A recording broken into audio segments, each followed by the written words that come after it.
Friends, আমার কিচেনে আপনাদের স্বাগত। আজকে আমি এই ভিডিওটাতে আপনাদের সাথে ওটস ব্রাউনি রেসিপি শেয়ার করব। তবে দেরি না করে চলুন ভিডিওটা শুরু করি।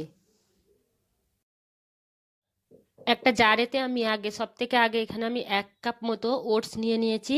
আর এতে একটু 1 কাপ থেকে কম আমি একটু বাদাম নিয়ে নিয়েছি, কাঠবাদাম। এগুলোকে একটা পাউডারের মতো পুরো ফাইন পাউডার বানিয়ে নেব আমি।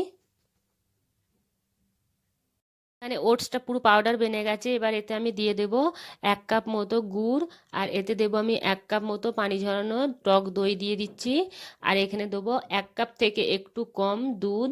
আর 1 চা চামচ মতো দেশি ঘি দিয়ে দিচ্ছি। আর এখানে হাফ চামচ মতো বেকিং সোডা ব্যবহার করছি, এখানে বেকিং পাউডার নয়, বেকিং সোডা।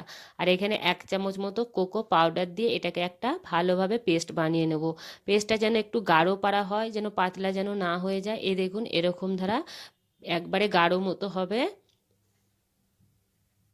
এখানে আমি দুটো স্টিলের বাটি নিয়ে নিয়েছি। আর বাটিগুলোতে একটু দেশি ঘি দিয়ে ভালো করে একটু চারিদিকগুলো লাগিয়ে নেব। দিয়ে এইগুলোর এতে আমি ব্যাটারটা অল্প অল্প করে আগে দিয়ে দেব। দিয়ে এর উপরে আমি একটু একটু করে চকলেটের টুকরো এর উপরে দিয়ে দেব আমি। দিয়ে আবার ব্যাটার দিয়ে এটা ঢেকে দেব।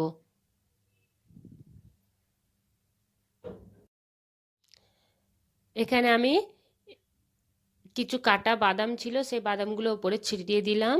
আর একটা সসপ্যানে এইভাবে চ্যাপটা একটা সসপ্যানে পানি দিয়ে আমি এগুলো বসিয়ে দেবো কমসে কম 40 মিনিটের জন্য। একদম ধীরে আঁচে আমি এগুলো বসিয়ে রেখে দেবো। আর এ দেখুন 40 মিনিট পরে এইভাবে কাঁটা চামচ দিয়ে দেখতে হবে যে ভেতরটা কাঁচা তো নাই, সেই কারণে এইভাবে চামচ ঢুকিয়ে দেখতে হবে। দেখুন একদম বেরিয়ে আসছে, একদম পরিষ্কার, এর মানে কাঁচা নাই। আমাদের ব্রাউনিস একদম রেডি হয়ে গেছে। যদি ভিডিওটা ভালো লেগে থাকে তাহলে লাইক, কমেন্ট, শেয়ার আর সাবস্ক্রাইব করতে মোটেও ভুলবেন না। ভিডিওটা দেখার জন্য অনেক অনেক ধন্যবাদ।